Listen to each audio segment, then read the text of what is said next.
The stars had always called to humanity. For thousands of years, people looked up at the night sky and wondered what was out there. In the year 2297, they finally got their answer.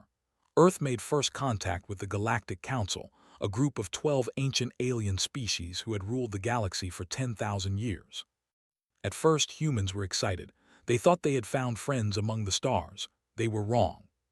The council looked at humanity the way a king looks at a beggar. They called humans young and primitive. They laughed at Earth's technology. They mocked human emotions and called them weakness. But they allowed Earth to join their council as a junior member, not because they respected humans. They simply wanted Earth's resources and soldiers. For 50 years, humanity served the council faithfully. Human soldiers died fighting the council's wars. Human scientists shared their discoveries. Human diplomats worked hard to earn respect, but respect never came. The elder species saw humans as useful tools, nothing more. Admiral Cole had served the council for 30 years. He was 62 years old, with gray hair and tired eyes that had seen too many battles. He commanded Earth's 7th Fleet from his flagship, the USS Valor. His crews loved him because he treated every soldier like family. His enemies feared him because he never lost a battle. Had a daughter named Sarah. She was 28 years old and worked as a doctor on New Eden, one of Earth's outer colonies. New Eden was a beautiful world with green forests and blue oceans. 200,000 people lived there, building new lives far from Earth. Sarah loved her work. She loved helping people. Every week, she sent her father messages filled with hope and happiness. Ambassador Rachel Hayes was Earth's voice on the Galactic Council. She was 50 years old, smart and patient. For 20 years, she had fought for humanity's place at the table. She smiled when the aliens insulted her. She stayed calm when they ignored her. She believed that someday, things would change. Someday, the council would see humanity's worth. She was about to learn how wrong she was. It started with a secret meeting. The 12 elder species gathered without inviting Ambassador Hayes. They discussed a problem. The Horde, a confederation of pirates and slavers, wanted access to council space. They had something the council wanted: rare minerals that powered their most advanced technology. They demanded payment for these minerals. Not money, not territory. They wanted fresh hunting grounds. They wanted slaves. The council faced a choice. They could refuse and fight a costly war, or they could give what they wanted. The decision was easy for creatures who saw other species as inferior. High Chancellor of the species stood before the council. He was tall and thin, with pale blue skin and 4 eyes that showed no emotion. His voice was cold as ice. The humans have 3 outer colonies, he said. New Eden, Harmony Station, Titan's Gate. These worlds are far from council space, far from protection. We will give their coordinates. The humans will never know we were involved. Some council members hesitated, not because they cared about humans. They worried about consequences. What if Earth found out? Chancellor laughed at their fears. The humans are children, he said. They cry and shout, but they cannot hurt us. They need us more than we need them. They will blame they will grieve, and then they will return to serving us as they always have. The council voted. All 12 species agreed. They sold 2 million human lives for a shipment of minerals. 3 weeks later, they came. Admiral Cole was on patrol near the inner colonies when his communications officer's face went white. The young man's hands shook as he played the distress signal. This is New Eden Colony. We are under attack. Ships everywhere. They're bombing the cities. Please, someone help us. They're killing everyone, please. The signal cut off. Felt his heart stop. New Eden. Sarah was on New Eden. He ordered his fleet to maximum speed. The journey would take 6 hours. 6 hours of not knowing. 6 hours of praying. 6 hours of hell. When they arrived, they found only death. New Eden burned. The beautiful forests were ash. The blue oceans were red with blood. The cities were craters. Bodies lay everywhere, men, women, children. They had not come for slaves. They had come for slaughter. Captain David Stone stood beside his admiral on the bridge. He was 40 years old, with dark skin and a soldier's posture. He had served for 15 years. He had never seen his commander cry until now. They searched for survivors for 3 days. They found less than 1,000 out of 200,000. Harmony Station was the same. Titan's Gate was worse. In total, over 2 million humans died in a single night. Found Sarah's body in the ruins of her hospital. She had died protecting her patients. Her father held her cold hand and made a promise. Someone would pay for this. Everyone responsible would pay. Ambassador Rachel Hayes was demanding answers from the council when her secure terminal beeped. One of her intelligence officers had found something. Encrypted communications between the council and the payment records, coordinate transfers, everything. Rachel read the files 3 times. Each time her hands shook more. The council had sold them. The species humanity served for 50 years had sold human children to monsters. She brought the evidence to Admiral Cole aboard his ship. He read it in silence. His face showed nothing, but his eyes burned with a fire she had never seen. "What do we do?" Rachel asked. "If we reveal this, the council will deny everything. They control the courts. They control the media. No one will believe us." Looked out at the stars. Somewhere out there they were celebrating. Somewhere out there the council was counting their minerals. They thought they had gotten away with murder. "We say nothing," said quietly. "Not yet. We let them think they won. We let them laugh and forget." And then turned to face her. The grief in his eyes had transformed into something harder, something dangerous. "Then we teach them what happens when you hurt humanity. We teach them that humans don't just grieve. We remember, and we repay every drop of blood with a river." Rachel felt a chill run down her spine. She had known Cole for 20 years. She had never been afraid of him until now. "The council has ruled for 10,000 years," she said. "They have thousands of ships, trillions of soldiers. We have 200 ships and 8 billion people. How can we possibly win?" Smiled, but there was no warmth in it. "They see our emotions as weakness, our anger, our love, our loyalty. They don't understand that these things are our greatest weapons. They have ships and soldiers. We have something better." "What?" "A reason to fight, a reason to never stop, a reason to burn the whole galaxy down if we have to." He paused. "They have no idea what they've awakened." In the cold depths of space, Earth began to change. The cries of grief slowly turned into whispers of revenge, and the Galactic Council, comfortable in their arrogance, had no idea that their empire's end had already begun. Earth went silent. 1 week after the massacre, Ambassador Rachel Hayes packed her bags and left the council station. She said nothing. She gave no explanation. She simply walked onto her shuttle and flew away. The other human diplomats followed her. Within 3 days, every human in council space was gone. The Galactic Council watched this with amusement. High Chancellor laughed when he heard the news. He stood before the other council leaders and spread his 4-fingered hands. "You see," he said, "the humans run away to cry. They are broken. In a few months they will come crawling back begging for our protection, and we will make them pay for this little tantrum." The other leaders nodded and smiled. They had expected this. Humans were emotional creatures. Of course they would react with drama and tears. It meant nothing. Soon everything would return to normal. But weeks passed and the humans did not return. Months passed, still nothing. Earth closed its borders. Human ships stopped appearing in council space. All communication channels went dark. For the first time, some council members felt a small seed of worry, but Chancellor dismissed their concerns. "They are grieving," he said. "Give them time, they will come back. They have no choice. They need us." He was wrong about everything. On Earth, something extraordinary was happening. The 8 billion humans who had scattered across their solar system were coming together as never before. The grief had not broken them. It had united them. General Lisa Grant stood at the head of Earth's United Military Command. She was 55 years old, with silver hair cut short and gray eyes that never showed emotion.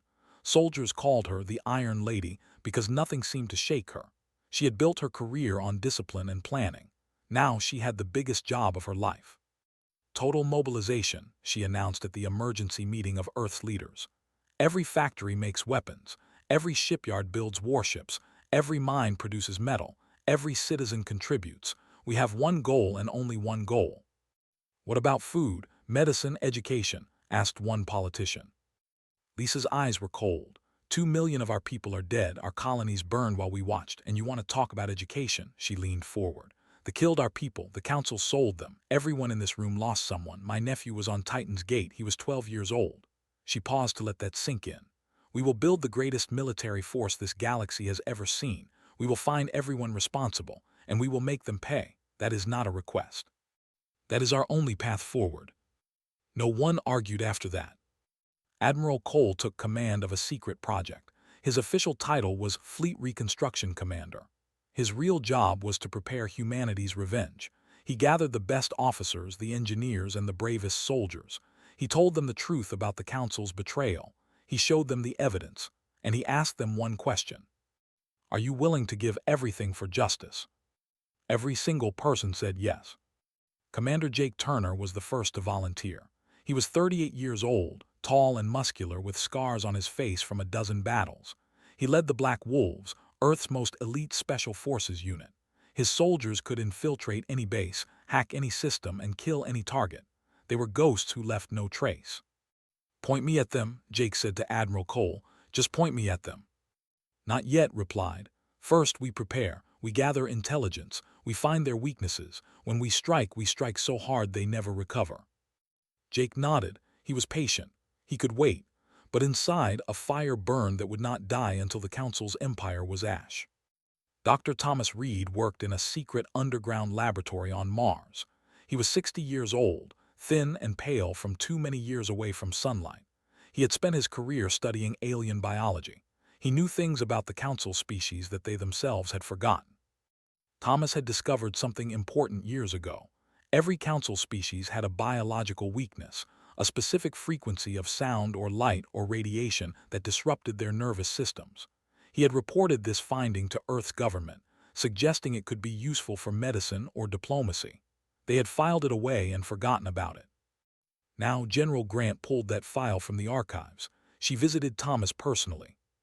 Can you turn this into a weapon? She asked. Thomas hesitated. These frequencies wouldn't kill them, they would just disable them, cause confusion, paralysis, unconsciousness, depending on the species. Good, Lisa said. We don't need to kill them all, we need to defeat them. Can you do it? Thomas looked at the pictures she had brought. Photos from New Eden, bodies of children, burned homes, destroyed dreams. His hands trembled. I'll do it, he said. I'll build weapons that will bring the Council to their knees. The project was called Prometheus. Like the ancient myth, humanity was about to steal fire from the gods. Meanwhile, Jake Turner and his Black Wolves began their real work. They traveled in disguised ships, using fake identities and stolen codes. They infiltrated Council space like shadows. Their mission was simple: learn everything. They mapped every military base, every supply station, every trade route. They identified which Council species commanded which fleets. They discovered the locations of the Horde's hidden bases. They planted listening devices in Council meeting rooms. They bribed, spied, threatened, and stole. Every piece of information flowed back to Earth. Admiral Cole studied it all. He built a complete picture of the Council's strengths and weaknesses. He found the cracks in their empire. He planned how to break them wide open. 6 months passed. The Council grew impatient. They sent a message to Earth demanding that humanity return to its duties. They also demanded reparations for the economic damage caused by Earth's absence from Council trade. General Lisa Grant read this message to her commanders. The room was silent. Then she pressed delete. They want reparations, she said quietly. 2 million dead and they want us to pay them. She looked around the room. Is everything ready? The fleet is upgraded, Admiral Cole reported.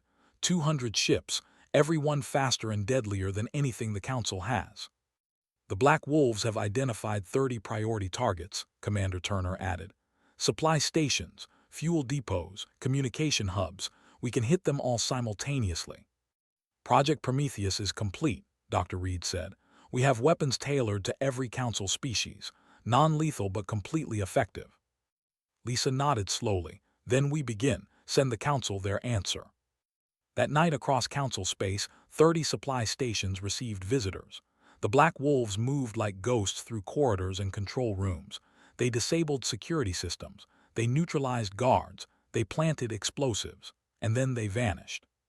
At exactly midnight Galactic Standard Time, all 30 stations exploded. The Council woke up to chaos. Their supply lines were severed. Their communication networks were damaged, and they had no idea who was responsible. Then came the message. Every screen in Council space lit up with the same broadcast. It showed footage from New Eden, Harmony Station, and Titan's Gate. Bodies, burning cities, crying children, the horrors that they had committed with Council approval. Then Admiral Cole appeared on screen. His face was calm, his voice was steady, but his eyes were the eyes of a man who had lost everything and feared nothing.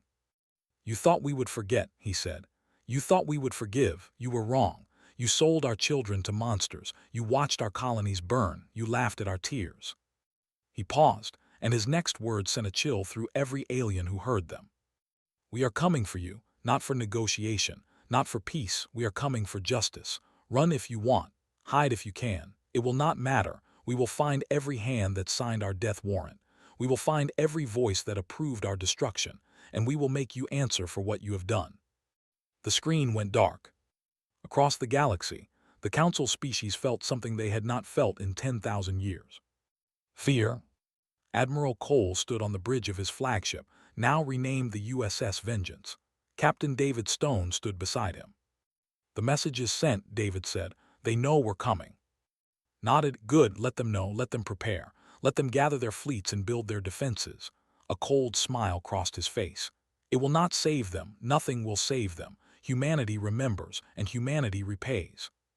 The Vengeance Armada moved into position. 200 ships, 30,000 soldiers, one purpose. The hunt had begun. The Horde had ruled the outer regions of the galaxy for centuries. They were pirates, slavers, and murderers. They took what they wanted and killed anyone who stood in their way. The galaxy feared them because no one could find their hidden bases. No one could catch their fast ships. No one could match their cruelty. Until now. Warlord was the leader of the Horde. He was massive, with thick green scales and 3 rows of sharp teeth. He had led the attack on Earth's colonies personally. He had watched New Eden burn and laughed. He had counted the human bodies and called it a good harvest. Now he sat in his throne room on Prime, their secret hidden in a dark nebula. He was celebrating his latest victory when his communication officer rushed in with terror in his eyes. "Warlord ships, human ships, they're everywhere." Stood up slowly. "Impossible, no one knows where we are. The humans could never find us." The officer trembled. "They found us, Warlord, 50 ships. They're surrounding the planet. They're broadcasting a message." The main screen flickered to life. Admiral Cole appeared, his face cold as stone. Warlord said, "I am Admiral Cole of the Earth Vengeance Fleet. 6 months ago you killed 2 million of my people. Among them was my daughter. You burned her alive while she was trying to save lives." He paused. "Today I have come to collect the debt." Laughed, showing all 3 rows of teeth. "One old human threatens the Horde. You have 50 ships, I have 500. Your colonies were just the beginning. When I'm done with you, I will burn Earth itself." Smiled. It was not a kind smile. "Thank you for saying that on a recorded channel. It will help at your trial, if you survive that long." The screen went dark. Roared orders. His 500 ships launched from their docks and moved to attack the humans. They were confident. They outnumbered the humans 10 to 1. This would be easy. It was not easy. The human ships moved like nothing they had ever seen. They were fast, impossibly fast. They dodged weapons fire that should have destroyed them. They appeared in one place, fired devastating volleys, and then vanished before they could respond. Commander Jake Turner led the first assault team in a boarding ship. While the main fleet distracted the Black Wolves cut through the chaos like knives. They landed on his flagship before anyone knew they were coming. Jake kicked open the bridge door and stepped inside. 20 guards raised their weapons. Jake pressed a button on his wrist. A high-pitched sound filled the air. It was the frequency Dr. Thomas Reed had discovered, the specific sound that nervous systems could not handle. The guards screamed and collapsed, clutching their heads. They were not dead, just helpless. Jake walked past their twitching bodies and found Warlord trying to escape through a back door. He grabbed the massive alien by his throat and slammed him against the wall. 2 million, Jake said quietly. "That's how many you killed. Men, women, children. Did they beg for mercy? Did you listen?" Snarled. "They were weak. They deserved to die. All humans deserve to die." Jake stared at him for a long moment. Then he pulled out a pair of energy cuffs and locked them around the Warlord's wrists. "You don't deserve a quick death," Jake said. "You deserve to face the families of everyone you murdered. You deserve to hear them speak your crimes. And then you deserve to rot in a cell until you beg for death that never comes." The Battle of Prime lasted 4 hours. When it was over, 300 ships were destroyed. The rest surrendered. The Horde terror of the outer regions was broken. Admiral Cole walked through the ruins of his palace. Captain David Stone walked beside him. "We captured over 10,000, David reported, including most of their leadership. Their fleet is destroyed. Their bases are mapped. The horde is finished." Nodded slowly. "Good, but we're just the weapon. The hand that held the weapon still needs to answer." "The Council." "Yes, send them a message. Tell them we have evidence linking them to the attacks. Tell them we have testimony. Tell them we want a formal apology and the arrest of everyone involved." David frowned. "Sir, you know they'll never agree to that." Smiled coldly. "I know. I want them to refuse. I want the whole galaxy to see them refuse. Then everyone will know what kind of monsters they really are." The Council received Earth's message 3 days later. High Chancellor called an emergency meeting. For the first time, there was real fear in the room. "The humans destroyed the horde," one ambassador said, his voice shaking. "In one battle, we thought they were primitive. We thought they were weak. How did they do this?" Chancellor tried to stay calm. "There were pirates, nothing more. Defeating them proves nothing. The humans are still outnumbered. They still need us." "They have evidence of our involvement," another ambassador said. "They have the warlord himself. If this becomes public—" "It will not become public," snapped. "We control the communication networks. We control the courts. We will deny everything. We will call it human propaganda. No one will believe them over us." He sent a formal reply to Earth. The Council had no involvement in the colony attacks. The evidence was clearly fabricated. Earth's accusations were insulting. The Council demanded that Earth return to its duties immediately or face consequences. Ambassador Rachel Hayes read the reply aboard the USS Vengeance. She showed it to Admiral Cole. "They're denying everything," she said. "They're calling us liars." Was not surprised. Of course they are. They've ruled for 10,000 years. They can't imagine anyone challenging them. They can't imagine being held accountable. So what do? We show the galaxy the truth. Every planet, every species. Everyone will see what the Council did, and everyone will see what happens when you betray humanity. Earth's intelligence officers had been busy during the months of silence. They had placed devices on every major communication hub in Council space.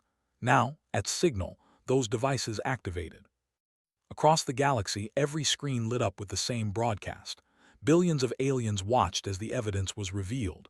Encrypted messages between the Council and the transfer of colony coordinates, payment records, Warlord himself in chains confessing everything. "They paid us," said in the recording. "The Council paid us to attack the human colonies. They gave us the coordinates. They told us to kill everyone. They promised us protection afterward. They lied." Then Admiral Cole appeared on screen again. "Citizens of the galaxy," he said, "for 10,000 years the Council has told you they keep the peace. They told you they protect the innocent. They told you to trust them." His voice grew harder. "They lied. They sold 2 million human lives for mining rights. They watched our children burn and counted their profits. This is the true face of your Council. This is what they do when they think no one is watching." He paused, letting the words sink in. "We did not want this war. We came to the stars seeking friendship. We found betrayal instead. But we will not rest until justice is done. The Council will answer for their crimes. Those responsible will face judgment. And the galaxy will learn that some lines should never be crossed." The broadcast ended. Across Council space, chaos erupted. Species that had been loyal for centuries began asking questions. Why had the Council never told them about this? What else had the Council hidden? How many other crimes had been buried? On a dozen worlds, protests began. On 3 worlds, riots broke out. The Council's perfect order was cracking. Chancellor watched the chaos from his palace on Prime. His 4 eyes were wide with something he had never felt before: panic. "Assemble the fleet," he ordered. "Every ship, every soldier. We will crush the humans before this spreads further. We will show the galaxy what happens to those who challenge us." 5,000 warships began gathering, the largest fleet in galactic history. The Council was going to end humanity once and for all. They were about to learn that numbers are not everything. On the USS Vengeance, Admiral Cole watched the enemy fleet forming. 200 human ships against 5,000. "Impossible odds," Captain Stone said quietly. Shook his head. Nothing is impossible when you have something worth fighting for. They fight because they're ordered to. We fight because we remember. We fight for every life they stole. We fight for every child they burned. He turned to face his bridge crew. Are you afraid? No, sir, they answered as one. Then let's go teach the council what humanity is made of. The Vengeance Armada moved forward into the darkness. Behind them, Earth waited and hoped. Ahead, 5,000 enemy ships waited to destroy them. And Admiral Cole smiled, because he knew something the council did not. The council had awoken a sleeping giant, and that giant was very, very angry. The Battle of Gate would be remembered for 1,000 years. History books would call it the day everything changed. The day humanity proved that courage and determination could defeat numbers and arrogance. 5,000 council warships waited at Gate, the only safe passage to the council. Chancellor watched from his command ship, confident in his overwhelming advantage. His admirals had assured him this would be a quick victory. 200 human ships against 5,000. Simple mathematics. The humans are approaching, his tactical officer announced. They are not slowing down, they're coming straight at us. Smiled, foolish, they must know they cannot win. Perhaps they want to die with honor, we will grant them that wish. On the USS Vengeance, Admiral Cole stood at the center of his bridge. Every officer was at their station. Every system was ready. Behind him, 200 ships waited for his command. Fleet status, he said calmly. All ships report ready, Admiral, Captain David Stone answered. Prometheus weapons are charged. Flight crews are standing by. The Black Wolves are in position. Nodded, he had spent 6 months planning this moment, every detail, every contingency, every possible outcome. The council thought this would be a simple battle. They were wrong. This was a trap and they had walked right into it. Begin Phase 1, ordered. Show them what human engineers can do. The human ships split into small groups and scattered in every direction. They moved so fast that council targeting systems could not track them. They appeared behind enemy ships, fired devastating volleys, and vanished before the council could respond. They used asteroids for cover. They used the council's own ships as shields. They did things no fleet had ever done before. Council admirals screamed orders trying to coordinate their massive fleet, but 5,000 ships could not move like 200. They got in each other's way. They blocked each other's shots. They crashed into each other trying to chase the humans. In the first hour, the council lost 300 ships. The humans lost 12. Chancellor watched in disbelief. How is this possible? They're just primitives. His tactical officer shook his head. Their ships are faster than anything we have. Their weapons are more accurate. And their pilots, sir, they're not fighting like soldiers. They're fighting like their lives depend on it. All lives depend on battles. No, sir. The officer looked at his chancellor with something like fear. They're fighting like they have nothing left to lose, like death doesn't scare them anymore. I've never seen anything like it. Cole flew at the front of every assault. He took risks that made his officers gasp. He led his ship into impossible situations and somehow found a way out. His crew followed him without question. They believed in him. They believed in their mission. Phase 2 announced, deploy Prometheus. Across the battlefield, human ships fired a new kind of weapon. Not lasers, not missiles, something stranger. Waves of energy that passed through council ship hulls without causing damage. Council crew members began screaming. The energy waves targeted their nervous systems. Each species had a different weakness, and human scientists had found them all. Some aliens collapsed unconscious. Others became confused and could not understand their own controls. Others ran in circles, unable to think clearly. Ship after ship went dark as their crews became helpless. No one died. The weapons were non-lethal, but a ship with an unconscious crew was just as useless as a destroyed one. They're not killing them, Captain Stone observed. They're disabling them. Because we're not monsters, replied. We want justice, not genocide. The galaxy is watching. They need to see that humanity is better than the Council. We fight hard, but we fight fair. Commander Jake Turner and the Black Wolves had their own mission. While the main fleet created chaos, 30 stealth ships slipped through the battle toward the Council command vessels. Each ship carried a team of elite soldiers. Their target, the Council leaders themselves. Jake's team landed on Chancellor's flagship. They cut through the hull with plasma torches and dropped into a cargo bay. 12 soldiers against a crew of 500. Impossible odds. Perfect. They moved through the corridors like shadows. Any crew member they encountered fell to Prometheus stunners before they could raise an alarm. Security doors that should have been impenetrable opened to codes stolen by human spies. In 15 minutes, they reached the bridge. The doors exploded inward. Jake stepped through the smoke with his weapon raised. "Chancellor," he said, "you are under arrest for crimes against humanity. Surrender and your crew will not be harmed." His 4 eyes went wide. Guards rushed forward to protect him, but Jake's team dropped them with stunner fire. The Chancellor looked around desperately. There was nowhere to run, no one to save him. "You cannot do this," sputtered. "I am the High Chancellor. I rule the galaxy. You are nothing. Your species is nothing." Jake walked closer until he was face to face with the alien, who had ordered the deaths of 2 million humans. "My brother was on Harmony Station," Jake said quietly. "He was a teacher. He taught children to read. They killed him slowly. They made him watch while they murdered his students first, and you signed the order that made it possible." He grabbed by his thin arm and slapped energy cuffs on his wrists.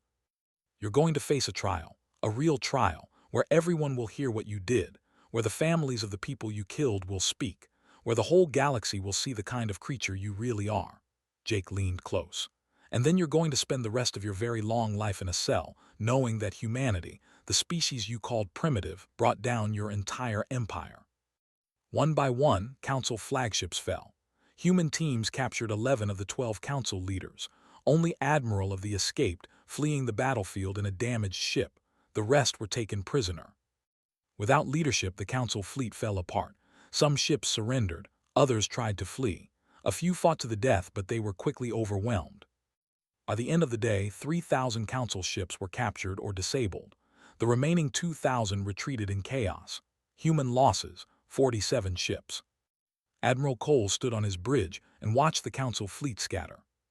"It's over," Captain Stone said softly. "We won." "Not yet," replied. "We've won the battle. The war isn't over until we reach Prime, until every Council leader answers for what they did." The Vengeance Armada moved forward. There was no force left to stop them. The councils lay open and defenseless. On Prime, panic spread. Citizens who had lived in comfort for generations suddenly faced the consequences of their leaders' actions. Some fled to other worlds. Some hid in bunkers. Some stood in the streets, watching the sky, waiting for the end. But the end they expected never came. The human fleet surrounded Prime. They could have bombarded the planet. They could have killed millions in revenge for their dead. No one would have blamed them. No one could have stopped them. Admiral Cole broadcast a message to the planet below. "Citizens of Prime, your leaders committed terrible crimes against my people. They sold innocent children to monsters. They deserve to be punished. But you are not your leaders. Your children are not responsible for the sins of your chancellors." He paused, and billions of terrified aliens held their breath. "We are going to disable your defense systems. We are going to land troops. We are going to arrest everyone responsible for the colony attacks. There will be trials. There will be justice. But there will not be massacre. There will not be revenge against innocents. We came here for justice, not genocide." The channel stayed silent for a moment, then added, "You called us primitives. You called us emotional. You called our compassion weakness. But our compassion is what separates justice from murder. It is what makes us human, and it is why your cities will still be standing tomorrow." Human troops landed on Prime without resistance. The population was too shocked to fight. They had expected monsters. They found soldiers who treated them with respect, soldiers who protected civilians, soldiers who arrested the guilty but harmed no one else. Chancellor was dragged before the cameras in chains. So were the other captured council leaders. The whole galaxy watched as they were loaded onto prison ships bound for Earth. Ambassador Rachel Hayes stood on the steps of the council chambers, where humans had never been allowed to stand. "The Galactic Council is dissolved," she announced. "Its leaders will face trial for their crimes. A new order will rise in its place, one built on equality and justice, not fear and exploitation." In ships and homes across the galaxy, beings of 100 species watched in amazement. The 10,000-year empire had fallen, and the species they had called primitive stood over its ruins. Humanity had done the impossible. They had won. But for Admiral Cole, victory felt hollow. He stood alone in his quarters, holding a picture of his daughter. "We did it, Sarah," he whispered. "We got them, every last one." Tears fell down his weathered face. He had won the war. He had saved humanity. He had changed the galaxy forever. But he would have traded it all for one more day with his little girl. Outside his window, the stars shone cold and bright. Somewhere out there, 2 million souls rested in peace. And Cole hoped that wherever they were, they knew that humanity had not forgotten them. It never would. 1 year had passed since the fall of the Galactic Council. The galaxy had changed in ways that no one could have imagined. Old powers had crumbled, new alliances had formed, and humanity stood at the center of it all. The trials began 3 months after the war ended. Every council leader faced judgment, not from humans alone, but from a court representing all the species they had ruled. Billions watched as evidence was presented. Billions listened as victims' families spoke. Billions saw the truth of what the council had done. Chancellor showed no regret. Even in chains, he sneered at the proceedings. "You will destroy yourselves," he said during his final statement. "Without the council to maintain order, the galaxy will fall into chaos. You need us. You have always needed us." The judge, a human woman named Justice Anna, looked at him calmly. "For 10,000 years, you maintained order through fear and manipulation. You crushed any species that questioned you. You sold innocent people to slavers when it suited your interests. That is not order. That is tyranny." She straightened her robes. "The sentence is life imprisonment without possibility of release. You will spend your remaining years in a cell, watching the galaxy thrive without you." Screamed as guards dragged him away. It was the last time the galaxy would hear his voice. Admiral Cole did not attend the trials. He had no interest in watching the council beg for mercy. His war was over. Now he had a different duty. He stood on New Eden, in the memorial park that had been built where the colony once stood. 200,000 names were carved into black stone walls. He found Sarah's name and traced the letters with his fingers. "Hey, sweetheart," he said softly. "It's been a year. I know I haven't visited enough. There's been so much to do, but I think about you every day, every single day." He sat down on a bench facing her name. "We won. We got every single person responsible. Is in prison, all of them. They'll never hurt anyone again." He paused. "But it doesn't bring you back. Nothing brings you back." Flowers had been left at the base of the wall, messages from people across the galaxy. Sarah had become a symbol, the young doctor who died protecting her patients. Her story had been told on 1,000 worlds. "You'd hate being famous," said with a sad smile. "You just wanted to help people. You never wanted glory or recognition. You were so much better than me." He wiped his eyes. "I hope I made you proud. I tried to do this the right way. We fought hard, but we didn't become monsters. We showed the galaxy that humans can be strong and merciful at the same time." A gentle breeze stirred the flowers. Could almost imagine it was Sarah, telling him it was okay, that she understood, that she forgave him for not being there when she needed him. "I love you," he whispered. "I'll always love you." On Earth, Ambassador Rachel Hayes had a new title. She was now president of the Terran Accord, the alliance that had replaced the Galactic Council. Unlike the old system, the Accord was built on equality. Every species had one vote. Every voice mattered. No one was called primitive or inferior. 12 species had joined in the first month. 20 more followed. By the end of the year, over 40 species had become members. They came not because they feared humanity, but because they respected it. They had seen humans fight with unstoppable fury. They had also seen humans show mercy when they had every reason to seek destruction. Rachel stood before the first full assembly of the Terran Accord. Delegates from dozens of species filled the grand chamber. Humans sat among them as equals, no longer junior members begging for scraps, but founding partners in a new galactic order. "1 year ago, our species faced extinction," Rachel said. "The old powers believed they could destroy us without consequences. They were wrong, but we did not defeat them alone. When the truth was revealed, species across the galaxy stood with us. They demanded justice. They refused to accept the Council's lies." She looked around the chamber at all the different faces, some with scales, some with feathers, some with features humans could not name. The old council ruled through fear. They divided species to control them. They taught everyone to suspect their neighbors. We choose a different path. We build trust through transparency. We resolve disputes through dialogue. We treat every being as worthy of dignity, regardless of their age or technology or appearance. The chamber erupted in applause. For the first time in galactic history, dozens of species celebrated together as true partners. Commander Jake Turner did not stay for the celebrations. After the war, he had resigned from military service. He had spent too many years fighting. He had done terrible things for necessary reasons. Now he needed peace. He bought a small house on a quiet colony world called Haven. It was far from Earth, far from Council space, far from everything. He spent his days fishing in clear rivers and walking through ancient forests. He tried not to think about the war. Sometimes the memories came anyway. The faces of people he had killed, the screams of the dying, the smell of burning ships. He would wake up in the middle of the night, reaching for weapons that were no longer there. One morning, a young girl knocked on his door. She was maybe 10 years old, with messy brown hair and curious eyes. "Are you Commander Turner?" she asked, "the war hero?" Jake flinched at the word. "I was a soldier, I'm not anymore." "My dad says you saved millions of people. He says you're the bravest man in the galaxy." Jake knelt down to look at her. "I did things that had to be done. That doesn't make me brave, it just makes me the person who was there." He paused. "What's your name?" "Emma." "Well, Emma, do you want to know what real bravery looks like?" He pointed toward the village. "It's your teacher who works long hours for little pay because she believes children deserve education. It's your doctor who stays up all night when people are sick. It's your parents who work hard every day to give you a good life." He smiled gently. Being brave isn't about fighting wars.